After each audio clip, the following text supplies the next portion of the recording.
मैं आशीष राज पुरोहित, मैं Subway lab assistant की पोस्ट पे कार्यरत हूँ। मैंने लैब असिस्टेंट 2018 का एग्ज़ाम 300 में से 201 अंक अर्जित कर क्वालिफाई किया। वैसे भी वीडियो शुरू करने से पहले आपने थंबनेल के ऊपर कुछ क्वेश्चन देखे। मैं आज पूरी कोशिश करूंगा कि इन क्वेश्चन के आंसर मैं यथार्थपूर्ण आपके सामने पेश करूं। यदि वास्तविकता से देखूं तो ये क्वेश्चन लैब असिस्टेंट की तैयारी करने वाले स्टूडेंट्स के ही हैं। पिछले 5-6 दिनों में लगभग 500 प्लस स्टूडेंट राजस्थान के विभिन्न क्षेत्रों से मेरे संपर्क में आए। उन्होंने कुछ क्वेश्चन किए और मुझे लगा कि लगभग ये 2-3 क्वेश्चन ऐसे हैं जो हर किसी के मन में पनप रहे और मैं आज इसके उत्तर आपके सामने पेश करूं। और मैं समय भी ये मानता हूं कि वर्तमान में हम जिस कोचिंग फील्ड में हैं और यदि इससे पहले जो हम स्कूल फील्ड में थे, कोचिंग और स्कूल दोनों फील्ड में एक कॉमन बात होती थी कि हमारे मन में उसी टीचर के प्रति सबसे ज़्यादा सम्मान होता था जो हमारी पढ़ाई से संबंधित या पढ़ाई के अलावा किसी और फील्ड से संबंधित संकोच या जो शंकाएं होती है उन्हें दूर करे। तो मैं आज पूरी कोशिश करूंगा कि ये जो 2-3 क्वेश्चन हैं इनके प्रति आपके मन में जो शंका है उसको मैं दूर करूं। जब तक लैब असिस्टेंट का एग्जाम न हो जाए तब तक आपके मन में ऐसे प्रश्नों के प्रति कोई शंका नहीं रहेगी। चलो मैं एक एक क्वेश्चन ले रहा हूं, फिर उनके मैं धीरे धीरे आंसर दे रहा हूं।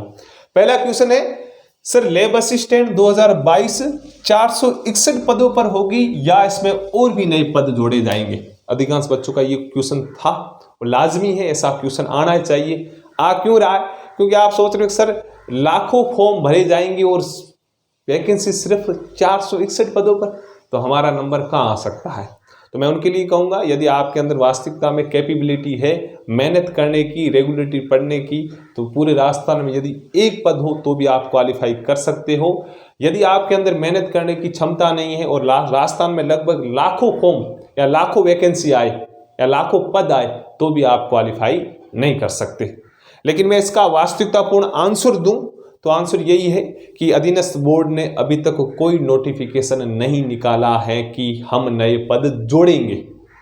तब तुम सोच रहे हो कि सर सिर्फ 461 पदों पर होगी, लेकिन माननीय मुख्यमंत्री साहब श्री अशोक गहलोत ने अभी बजट पेश करते समय एक लाइनिंग बोली थी।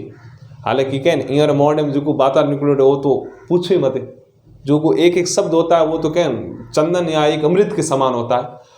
तो अशोक गहलोत साहब ने एक लाइनिंग बोली थी, लैब असिस्टेंट तथा लाइब्रेरियन अध्यक्ष। इन्होंने ऐसा कैसा बोला था, लैब असिस्टेंट तथा लाइब्रेरियन अध्यक्ष के 1800 पदों पर हम एग्जाम करवाएंगे। मतलब इन दोनों को मिलाकर इन्होंने कितना बोला? 1800 पद। तो हम कम से कम इतना मान सकते हैं, यदि लैब असिस्टेंट या लाइब्रेरियन को यदि 900 पद दिए जाए तो लैब असिस्टेंट को कितने देंगे? 900 पद। यानी 50-50 हम मान रहे, कम से कम हम मान रहे कि 50-50 तो करेंगे, क्योंकि अशोक गहलोत साहब ने दोनों को कंबाइन करके बोला है, किसी एक का नहीं बोला। तो हम 50-50 माने तो लैब असिस्टेंट में पहले पद कितने दिए हुए? 461 और 900 और ऐड कर दे तो टोटल हो जाएंगे 1361। और लिख के कहता हूं कम से कम 1361 पर होगी परीक्षा। यदि और हम ज्यादा पॉजिटिव वेव से समझे तो हम मान सकते हैं कि, या आपको पता होगा कि हर स्कूल में एक लाइब्रेरियन चाहिए, लेकिन हर स्कूल में 3 लैब असिस्टेंट की जरूरत होती है, फिजिक्स, बायोलॉजी और केमिस्ट्री। यदि 3 और 1 का रेशो देखें तो हम इतना भी मान सकते हैं कि लैब असिस्टेंट को 60 या 70% 1800 में से दिए जाए और लाइब्रेरियन को 30 या 40% दिए जाए। यदि लैब असिस्टेंट को 60 या 70% 1800 में से सीटें दी जाती है तो यही एग्जाम लैब असिस्टेंट 2022 1500 प्लस या 1600 प्लस पदों पर हो सकता है। और पद बढ़ेंगे ही बढ़ेंगे। बढ़ क्यों रहे? क्योंकि अशोक साहब ने या मुख्यमंत्री साहब ने लाइनिंग तो बोल ही दी। दूसरी बात कहूँ, अभी 1.5 साल के बाद विधानसभा के चुनाव है और गवर्नमेंट हमेशा यही चाहती है अंत भला तो सब भला, यानी हम वापस सत्ता के अंदर आए। और मैं लिख के कह रहा हूं, जो सही ढंग से तैयारी कर रहे हैं उनके पास मौका है। आपको 1.5 साल के अंदर गवर्नमेंट जॉब देगी ही देगी, यानी आपको पहले दिन साइन करवा देगी स्कूल के अंदर जहाँ भी आप लगोगे। 100% आपको जॉब देगी। क्यों देगी? क्योंकि सत्ता में वापस आना है गवर्नमेंट को और आने वाले 1.5 साल में अधिकांश वैकेंसी आएगी, उनके हाथों हाथ एग्जाम करवाए जाएंगे और उनको ज्वाइनिंग दी ही जाएगी। तो आपके पास एक अच्छा मौका है, आप कंटिन्यू के साथ पढ़ते रहो, पद बढ़ेंगे ही बढ़ेंगे। अधीनस्थ बोर्ड के चेयरमैन साहब ने कोई घोषणा नहीं की, लेकिन मुख्यमंत्री साहब ने घोषणा कर दी है। और मुख्यमंत्री, ये सब चलते किसके, गवर्नमेंट के अधीन ही चल रहे। जो मुख्यमंत्री साहब ने बोल दिया तो ये करना है इनको, वो सीटें बढ़ेगी। सेकंड है सर, लैब असिस्टेंट परीक्षा 4 जून 2022 को होगी या डेट आगे भी बढ़ सकती है। भाई जी ये भी ख्यालात आता है। क्यों ख्यालात आया ऐसा? क्योंकि सर अभी तक फॉर्म भी नहीं भरे गए, फॉर्म ही नहीं भरे गए तो एग्जाम कब कराएंगे? फॉर्म भरेंगे, फिर उनके एडमिट कार्ड आएंगे, फिर एग्जाम करवाएंगे, तो 3 महीने के अंदर हमें तो नहीं लग रहा है। तो मैं भाई जी एक ही बात कहूँगा कि आप सिर्फ और सिर्फ ये टारगेट बनाए कि हमारे पास 3 महीने यानी 90 दिन का समय है। 90 दिन के अंदर 90 दिन के अंदर हमें कम से कम 2 बार सिलेबस को रिवाइज करना और ज़्यादा से ज़्यादा क्वेश्चन प्रैक्टिस करनी, भले फिजिक्स हो, भले केमिस्ट्री हो, भले बायोलॉजी हो, भले राजस्थान जीके से संबंधित टॉपिक हो, सबसे ज़्यादा बार क्वेश्चन प्रैक्टिस करनी है। हमारे पास समय कितना? 3 महीने। 3 महीने मैं इसलिए बोल रहा हूँ क्योंकि न तो किसी बड़े नेता ने, न ही अधीनस्थ बोर्ड के चेयरमैन साहब ने कोई घोषणा की है कि हम आगे डेट बढ़ाएंगे, लेकिन लगभग चांस है। जो अब सिस्टम चल रहा है उसके अनुसार लगभग लग रहा है 2-3 महीने आगे बढ़ेंगे। लेकिन आपसे दरख्वास्त है, आप वास्तविकता से जो पाना चाहते हो, टाइम पर सेट होना चाहते हो, तो आप आज से ही एफर्ट लगाने शुरू कर दो। आप ये मत सोचो कि एग्ज़ाम आगे बढ़ेगा, आप सिर्फ यही सोचो कि 3 महीने का समय है और 3 महीने में मुझे झंडे गाड़ने हैं, यानी बढ़िया मेहनत करनी है। तो आपको बढ़िया ही मेहनत करनी है, ये सोच के चलोगे आप सेलेक्ट हो जाओगे। और मैं थोड़ी और हट के बात करूं, तुम यार यही सोचो नहीं कि 3 महीने का समय हमें बढ़िया पढ़ना है, हमें चीज़ों को बार बार रिवाइज करना है और क्वेश्चन प्रैक्टिस करना है। जैसे ही 1 जून आती है और गवर्नमेंट बोलती है कि एग्जाम 2 महीने आगे चल गया, इसमें आपको नुकसान क्या है?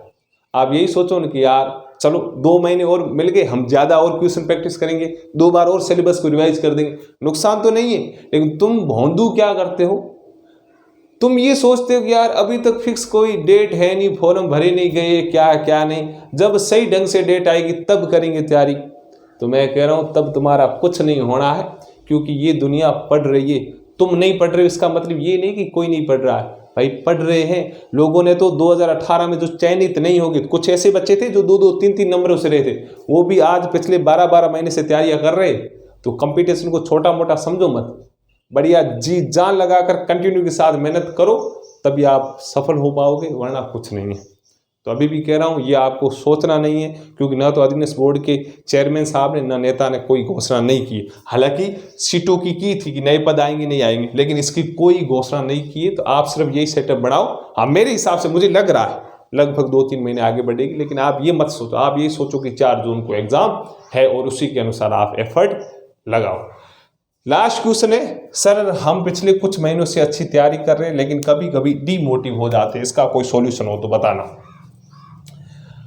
इसका देखो आंसर मैं दूं तो सबसे पहले एक लाइनिंग बोल दूं कि राजस्थान में नहीं बल्कि पूरे भारतवर्ष में सबसे आसान चीज़ होती है ज्ञान चंद बनना, यानी हर किसी को ज्ञान देते रहना। मैं ये बात इसलिए कह रहा हूँ कि मुझे लगभग गुरु या बुधवार को एक कॉल आया, शायद बच्चा भरतपुर का था या धौलपुर का था। उसने बोला कि सर मैं पिछली बार मैंने एग्ज़ाम दिया था 18 का, मैं 9 नंबर से रहा था, ओबीसी कैटेगरी में आता हूँ। मैं पिछले 7-8 महीने से बढ़िया तैयारी कर रहा हूँ, मेरी आर्थिक स्थिति भी बढ़िया है। फिर भी 4-5 दिनों बाद मेरे मन में पता नहीं क्या हो जाता है, ऐसे ख्यालात आते हैं कि यार नहीं होगा तो क्या होगा। मैं उसको 2 आंसर मेरे सामने थे। मैं इसको एक तो ये बोल सकता हूँ यार तेरा हो जाएगा, तुझे पढ़ना चाहिए, घर वाले सपने देख रहे हैं, तुझे नेगेटिव नहीं सोचना चाहिए, वो है। या मैं दूसरा वो आंसर दे सकता था कि जब मैं तैयारी करता था उस समय मेरे मन में क्या गुजरता था या मेरे मन में कैसे ख्यालात आते थे। मैंने वास्तविकता में वही आंसर दिया जो मेरे मन में ख्यालात, क्योंकि मैं हर बार बोलता हूँ मैं सिर्फ मेरे अनुभव साझा करूँगा, जो मेरे साथ चीज़ें गुजरी वही शेयर करूँगा। मैंने उसको ये आंसर दिया कि यार सही बोलूँ कि तुझे जो मोटिवेशन वाली या हतोत्साहित होने वाली जो चीज़ें तेरे मन में आ रही, इसमें नया क्या है।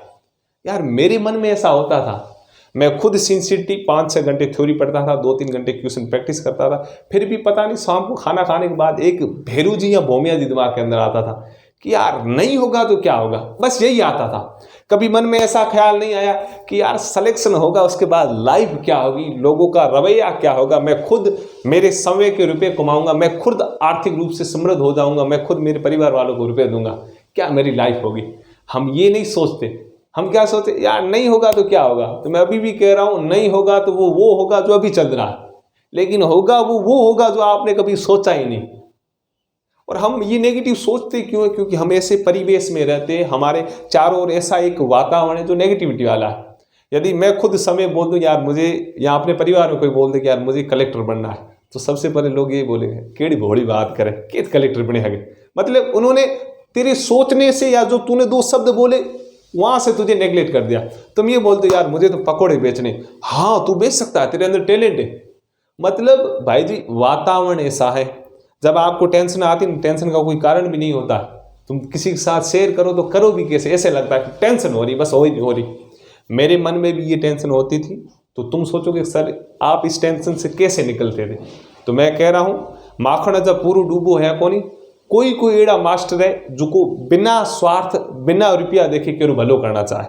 मैं भाग्यशाली मानता हूं, मैं खुद को लकी मानता हूं, मेरी लाइफ में एक ऐसे टीचर आए और अभी हैं जिनका नाम है धर्मेंद्र जी चौधरी करके, जो हमें बायोलॉजी पढ़ाया करते थे।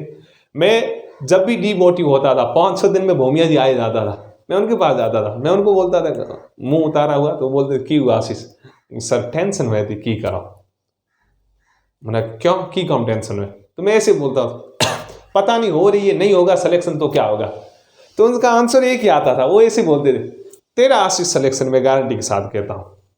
मैं सर क्यों, वो मुझे पता नहीं, तेरा सिलेक्शन है, मेरे से आज ही लिखवा दे। तो मैं बोलता था सर आप बायोलॉजी पढ़ाते हो, आपको कैसे पता मेरी फिजिक्स कैसी, मेरी केमिस्ट्री कैसी, मेरी जीके वाला पोर्शन कैसा, आप कैसे कह सकते हो। वो एक ही लाइन बोलते थे तेरा सिलेक्शन है, मैंने बोल दिया मेरे से लिखवा दे, नहीं हो तो तू मेरे पास वापस आना। वो जो लाइनिंग वो बोलते थे तब मुझे लगता था कि वाकई मेरा सिलेक्शन है, भले मैं ना पढ़ूं तो भी सिलेक्शन है, क्योंकि इस बंदे ने बोल दिया। तो ऐसे लोगों के आप संपर्क में जो रहो जो आपको मोटिव करे।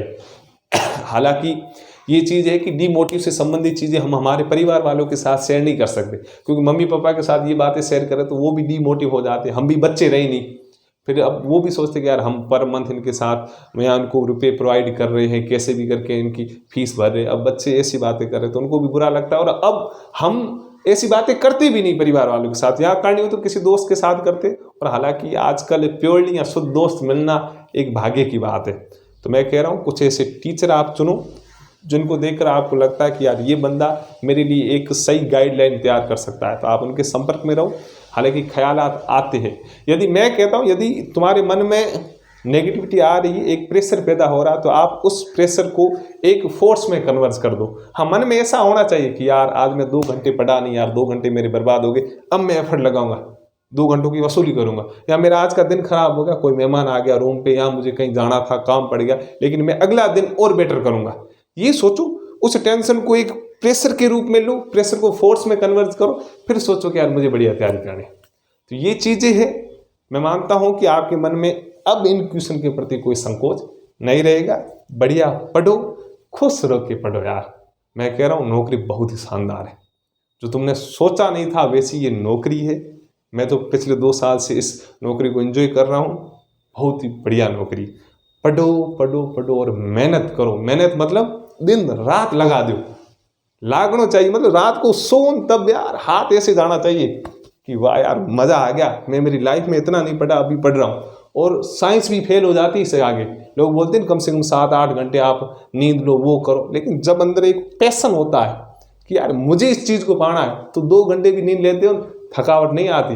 रात को जब भी आँख खुली तो एनर्जी होनी चाहिए, चलो रिवाइज करता हूँ चैप्टर, वो पढ़ता हूँ, ऐसे पढ़ूंगा, वो करूंगा। क्वेश्चन प्रैक्टिस ज़्यादा से ज़्यादा करो और माइंड में पॉजिटिविटी लाओ, हर समय अच्छा ही सोचो। जैसे आप अच्छा सोचते हो चीज़ें हकीकत में अच्छी होने लगती। अभी मारवाड़ी कहावत है, रोता जाओ मरूड़ा समाचार लावे, तो ऊंधो सोचो तो ऊंधे चीज़ें आसे। अच्छा सोचोगे कि यार चलो मैं पढ़ रहा हूँ, मैं सिंसियरली पढ़ रहा हूँ, मैं अच्छी क्वेश्चन प्रैक्टिस कर रहा हूँ, मेरे साथ ईश्वर या ऊपर वाला अच्छा ही करेगा और 100% अच्छा करेगा। इसलिए बढ़िया सोच के पढ़ो और बढ़िया पढ़ना है। एक और चीज़, आप जो भ्रांतियाँ वाली चीज़ें, 1-2 चीज़ें मैं लास्ट में बोल देता हूँ कि मुझे खुद को बहुत बुरा लगता है कि कुछ महानतम ऐसे टीचर हैं कुछ अच्छे भी है, कुछ की बात कर रहा हूँ कि वो कुछ व्यू पाने के लिए या अपने चैनल के ग्रो के लिए थंबनेल लगाते। मैंने कल परसों और सर्च की लैब असिस्टेंट से संबंधित या किसी और एग्जाम से संबंधित, वो लिखते ऐसे लैब असिस्टेंट वाले ध्यान दे वरना ये हो जाएगा। वरना क्या हो जाएगा भाई, फांसी पे चढ़ा दोगे, क्या होगा।